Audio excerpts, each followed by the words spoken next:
지역사회에 충격적인 소식이 전해지는 바람에 한바탕 난리가 났었죠. 콘도 업체로 이름난 하나의 수완보 리조트가 21년 8월 말로 영업을 중단했고, 이어서 23년 12월 말에는 울진배가몬천 하나리조트가 운영 중단했기 때문입니다. 40여 년 전 유행하기 시작했던 콘도 사업이 여러 가지 상황 변화로 퇴조함에 따른 것입니다. 여기에서 얻는 교훈이 그 하나입니다. 이런 상황 변화에서 생각해볼 다른 측면은 경제 발전과 더불어 콘도가 유행하면서 수많은 부동산 기획사들이 여기저기 콘도를 지어 회원권을 분양해 떼돈을 벌었다는 점입니다. 그리고 그걸 뒤늦게 분양받은 소위 뒷차를 탔던 사람들은 큰 손해를 보았다는 것이고요. 세태가 변한 지금 회원권의 가치는 크게 떨어졌고, 더불어 여행을 위한 숙박의 콘도의 필요성은 그다지 크지 않은 상황이 되었습니다. 즉 일부 지역이기는 하지만 하나가 콘도 영업을 중단하게 된 주요 원인이 국내 여행을 위한 숙박 수요가 엄청나게 감소했다는 것입니다. 이는 국내 여행 수요가 관광지 주변 상권의 한탕 주위에 빡쳐 해외여행 수요로 전환되는 경우가 많았기 때문이기도 합니다. 뜬금없이 웬 콘도 이야기냐고 하시겠지만, 먼저 이를 들먹이는 이유는 이번 영상의 주제인 명성그룹과 떼놓으려야 떼놓을 수 없기 때문입니다. 하나가 콘도 사업이 선두주자인 것처럼 인식되는 이유가 잘 나가던 명성그룹이 무너지면서 이를 인수하였기 때문임을 아시는 분이 별로 없을 겁니다. 여행과 레저의 개념을 바꾸어 놓은 콘도 사업을 우리나라에서 최초로 유행시킨 장본인은 바로 명성그룹의 김철호 회장이었습니다. 만일 그가 계속 건재했다면 아마도 레저여행 업계의 신화로 기록되었을 겁니다. 그는 한창 잘 나가던 때 오기가 발동하는 바람에 국가 권력과 맞짱을 뜨다 작살나서 허무하게 공중분해 되어버립니다. 여기엔 세상에 잘 알려지지 않은 비화가 있습니다. 그런데 그 부산물로 은행 안에 은행을 차려놓고 돈 장사하던 김동겸이란 특출한 인물의 비리도 드러나게 된 것은 아이러니한 일입니다. 아마 명성그룹이 그대로 존속했다면 그의 일탈은 쉽게 발각되지 않았을 것으로 보입니다. 명성의 사례에서 알 수 있듯 돈을 금력화, 즉 돈을 권력과 야합시켜 방패막이를 만드는 작업을 하지 않은 채 돈만으로 권력과 맞짱을 뜨다가는 골병든다는 게 두 번째 교훈입니다. 이 두 가지 측면은 사업을 성공적으로 수행하려면, 그리고 성공한 사업을 오랫동안 제대로 지키려면 고려해봐야 할 쟁점이기도 합니다. 그럼 지금부터 명성그룹에 얽히고 설킨, 지금은 잊혀져 괴담이 되다시피 한 이야기를 풀어가 보겠습니다. 김철호는 1938년 전북 임실에서 태어나 전주공고와 한양대를 졸업하고 호남비료에 입사합니다. 그는 입사 2년 만에 고속 승진을 하던 중 사업을 구상합니다. 사업가 기질은 이렇게 자연스럽게 드러나는 모양입니다. 아마도 이런 사람들이 사업에 성공할 확률이 높은가 봅니다. 당시는 어지간한 업자도 신진자동차가 생산하는 코로나 택시 한 대를 구입하기 어려운 시기였습니다. 하지만 그는 신진자동차 회장 집에 매일 아침 문안 인사를 드리는 식의 열정과 끈질김으로 코로나 승용차를 구입하게 되었으며 1966년 금강운수라는 택시회사를 차리면서 사업을 시작하게 됩니다. 운수업으로 사업에 대한 재미를 붙이고 자신감을 얻은 김철호는 서울로 진출하여 회계로 동양빌딩의 금강개발을 설립, 건설업도 시작합니다. 하지만 1969년 자동차 사업 면허가 개방되었고, 설상가상으로 독점 기업이던 신진자동차 외에 현대자동차, 기아자동차와 아세아자동차가 만든 차들이 쏟아져 나옴에 따라 코로나 자동차 판매 중개에 의존했던 금강운수는 도산합니다. 뿐만 아니라 서울에서 벌인 다른 사업들도 실패하게 되었고, 빚쟁이들을 피해 잠적하여 지내게 됩니다. 그 사이에도 그는 관광사업 등 다양한 사업을 꾸려나갑니다. 김철호가 오뚜기처럼 다시 일어나 명성이라는 이름의 그룹을 일군 계기는 원활한 자금 지원을 해주는 사람을 만나게 되면서부터입니다. 그는 명성관광을 운영하면서 모 은행 지점에 당좌의 금계좌를 개설하고 있었는데, 1979년 4월 9일 부도 직전에 명성관광 발행어음 교환자금 부족액에 대하여 김동겸 대리가 연장결제를 해주게 됩니다. 그가 어떻게 개인적으로 이런 처리를 해주었는지에 대해서는 뒤에서 구체적으로 설명하겠습니다. 어쨌든 김동겸이라는 든든한 자금 지원책을 만난 김철호는 1979년 9월 경기도 오산에 있는 오성골프장을 9억 1,300만 원에 인수하게 됩니다. 오성골프장은 예비역 장성 5명이 일본 자본을 끌어 공사를 착수했다가 일본 기업이 철수하는 바람에 공사가 중단된 상태였습니다. 그런 다음 명성컨트리클럽이라는 이름으로 바꾸고 총 68억 원을 들여 36홀 65만 평 규모의 국제적 골프장을 완성했습니다. 김동겸이라는 확실한 자금원을 확보한 김철호는 그 뒤로 우리나라 레저 산업의 기수로 급부상하여 금강개발, 현대미건, 남태평양산업, 명성관광, 스타월드, 명성컨트리클럽, 명성콘도미니엄, 명성올림픽 레저타운, 명성종합특산농원, 상권축연구소, 남태평양 레저타운, 명성엔지니어링 등 국내 최초이자 최대의 관광 레저 전문 그룹을 형성하게 됩니다. 이렇듯 폭발적으로 성장하던 그룹은 묘한 정치적 상황에 휘말리게 되었는데 이에 적절하게 대응하지 못하였음은 물론 김동겸 대리의 불법 자금 조성까지 드러나면서 순식간에 무너지게 됩니다. 김철호는 1983년 8월 17일 구속되고 명성그룹 계열사들은 대부분 하나그룹에 인수되었습니다. 현재의 하나콘도가 바로 옛 명성콘도인 셈이지요. 이것이 표면적으로 알려진 명성사건의 개요입니다. 하이트진로그룹 부회장을 지낸 이장규 씨는 2005년 1월 한 칼럼에서 김철호를 한국 레저산업의 선구자이며 기발한 사업가로 평가했습니다. 그러면서 다음과 같은 이야기를 합니다. 무명의 촌놈 기업인이 아무도 생각하지 못한 콘도 사업으로 전국 땅값을 뒤흔들었고 리조트 붐을 몰아 하루아침에 유명해졌다. 대통령 특명으로 정부가 단속에 나섰으나 콘도라는 신개념 사업을 규제할 법적 근거가 없자 국세청을 동원하여 비싼 이자의 사채를 쓴 죄목으로 콩밥을 먹였고 경제범이 아닌 정치범으로 감옥에 가는 바람에 콘도시설과 골프장 등 주요 재산이 하나의 헐값에 매각됐다. 만약 김철호의 명성그룹이 사업을 지속했다면 한국의 레저산업 수준은 몇 단계 업그레이드 됐으리라. 김철호의 집무실은 갖가지 아이디어를 형상화한 미니어처가 가득했고 해외 자본을 끌어오는 것은 물론 세계적인 디자이너, 설계가를 줄줄이 꿰고 있었던 것이다. 그의 사업 구상은 당시 실정에는 걸맞지 않은 벅찬 것이었다고 평가할 수 있다. 인터넷 농객 독고탁은 2005년 인터넷 언론 데일리 서프라이즈에 명성그룹 해체 사건의 실체적 진실은 사건 당시 당국이 발표한 것과는 다르다는 이야기를 전합니다.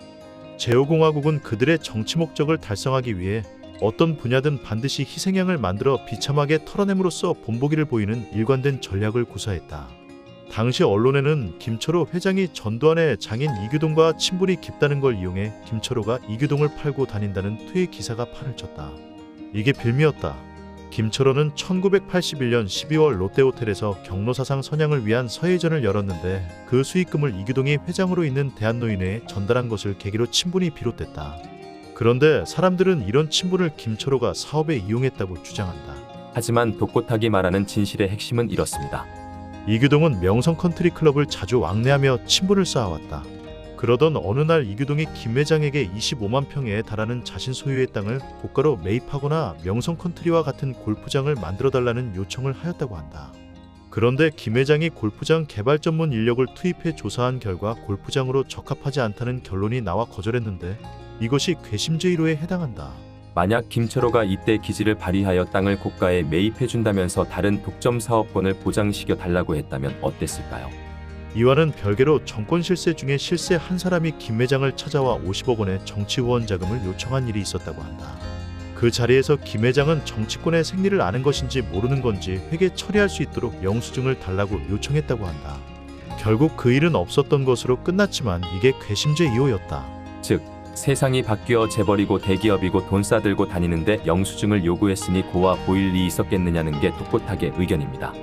이때에도 영수증 따위는 언급하지 않고 오히려 50억 원 이상의 후원금을 주겠다고 했다면 상황은 다르게 흘러갔을지도 모르죠. 그 자금의 대가로 다른 사업권을 연계시켰을 수도 있지 않았을까요? 또한 영수증보다 더 확실한 증빙을 챙길 수 있는 방법을 생각해 볼 수도 있었을 것입니다. 그룹 총수라면 꼬리표가 붙지 않은 비자금을 조성하는 방법은 얼마든지 있는 게 아닌가요? 또 하나는 기업을 경영하는 사람이 우리나라 기업 환경이 어떤지 그렇게 몰랐을까 하는 의문입니다. 아니면 심지가 고닫기 때문이었을까요? 그 후 명성그룹 죽이기가 이어집니다. 1982년 5월 1차 세무조사부터 시작됩니다. 당시 명성은 양평올림픽 레저타운 590만 평, 설악레저타운 110만 평, 용인컨트리클럽 70만 평 이외의 전국의 관광명소로서 장차 해양관광시대를 겨냥한 동해안, 부산 수영만, 통영, 여수 거문도, 흑일도, 서해안 무창포, 천리포, 남양 등 10개 지역의 관광 레저타운 부지 등 총 2천여만 평에 달하는 부동산을 보유하고 있었습니다. 장기간에 걸친 세무 사찰 결과 17억 원의 세금 탈루 추징금을 매겼는데 털어서 먼지 안 나는 기업이 없는 마당에 이 정도는 깨끗한 편이라고 할 수 있을 정도였다고 합니다. 그런데 패착의 불씨가 당겨집니다. 김철호는 2개월 동안 24시간 감시와 세무조사를 비롯한 각종 탄압에 따른 분노를 견디지 못해 7월 31일 4대 일간지에 강호 재현에게 고함이라는 성명서를 발표합니다. 일개 신흥 기업이 정권의 정면으로 도전해 국세청장을 상대로 싸움을 거는 돌출행동을 한 것입니다. 당시 안 국세청장의 말을 빌리면 김 회장이 이런 짓만 하지 않았더라도 명성에 대한 세무조사는 얼마 안가 그만두었을 거라고 합니다. 그는 왜 그런 행동을 했는지 지금도 수수께끼라고 이야기합니다.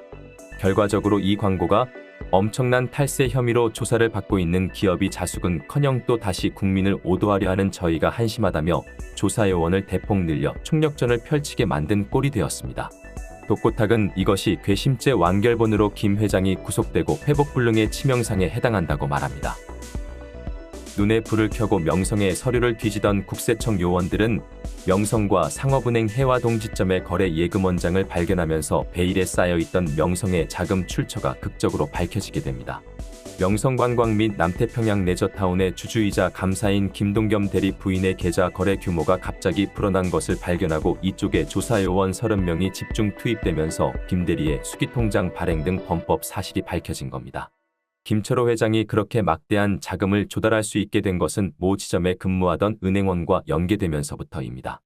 1979년 4월 김철호는 부도 직전에 있던 명성관광이 발행한 어음의 교환자금 부족액에 대한 연장결제 문제로 구상업은행 현 우리은행 해화동 지점의 김동겸이라는 은행원을 만나면서 친분을 쌓기 시작합니다.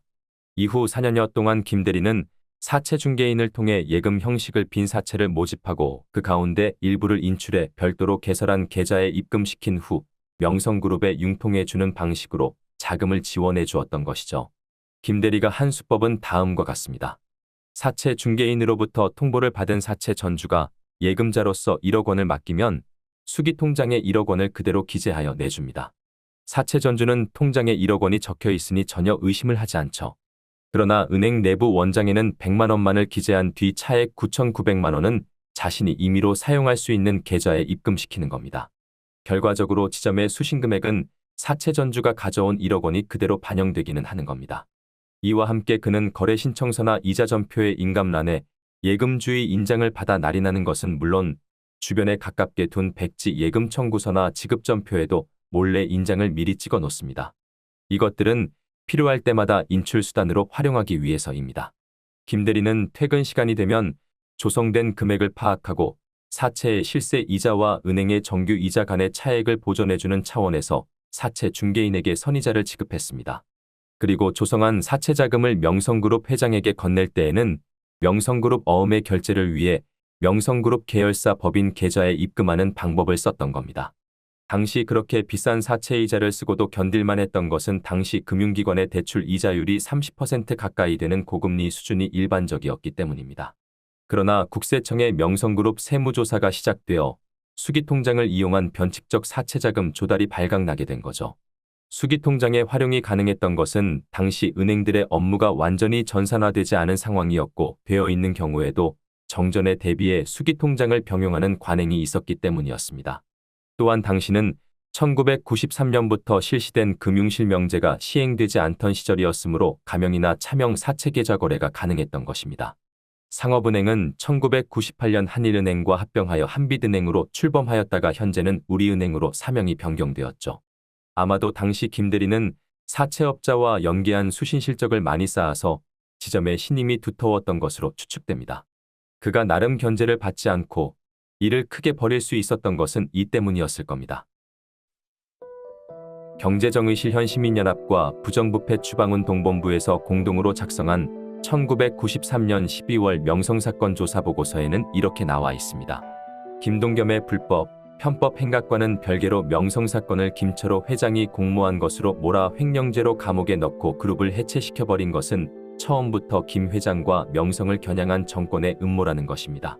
이 보고서에 따르면 국세청과 검찰은 김철호가 김동겸과 공모해 고객 예금을 횡령해 사채자금을 개인 계좌로 입금했다고 했는데 사채자금이 수수된 은행 계좌는 각 법인의 계좌였으며 실제 거래 대금이 입출금되는 정상 거래 계좌들인데도 법인 계좌를 개인 계좌로 탈바꿈시켜 언론에 발표한 것은 명백한 허위라는 주장입니다.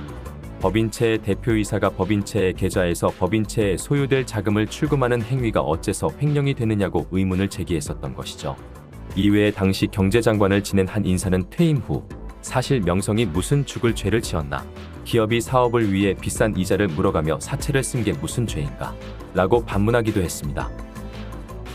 이런 상황을 어떤 사람은 이렇게 말합니다. 알토란 부동산 1조 2천억 원의 재산을 불과 1680억 원의 부채를 이유로 강제 부도를 내게 하여 한 기업인을 좌절시키고 고부가 같이 미래 산업을 선도하던 기업을 공중분해하여 그 열매를 엉뚱한 사람이 차지하게 만든다. 이게 바로 명성그룹의 실질적인 파산 스토리를 솔직하게 표현한 것이라 할 수 있지 않은가 싶습니다. 당시 실세에게 헐값으로 거저주다시피 한명성콘도는 하나콘도로 이름이 바뀐 뒤 오늘에 이른다는 건 영상 초기에서 밝힌 바 있습니다. 한데 명성콘도를 인수한 하나그룹 김승현 회장의 장인은 50 시절 내무장관을 지낸 서정화 전 의원이며 백부는 50대 국민당 총재를 지낸 김종철이었다는 점은 뭔가를 시사하고 있습니다. 아무튼 천재적인 사업가 김철호는 억울하게 횡령죄로 징역 15년, 벌금 79억 3천만 원의 확정 판결을 받고 9년을 수감하다가 집행유예로 풀려났습니다. 그리고 2017년 10월에 한마는 세상을 떠납니다. 여기서 정말 그가 유죄냐 무죄냐를 떠나 직시할 게 있습니다. 영상 서두에서 언급했던 국력을 만들지 못한 상황에서 권력과 맞서면 안 된다는 교훈입니다. 명성그룹의 기승전몰락의 과정과 그 배경에 대해 이해하셨다면 직장 생활을 해 나가는 데서나 또는 직접 경영을 하는 경우에나 조금이라도 도움이 될 것이라고 생각합니다. 오늘도 제 채널에 참여해 주신 모든 분께 감사드리며 여러분의 부귀한 삶을 기원드립니다. 모든 분들의 하루하루가 즐겁고 가벼운 발걸음이 이어지는 나날이 되시면 그보다 바랄 게 없을 겁니다.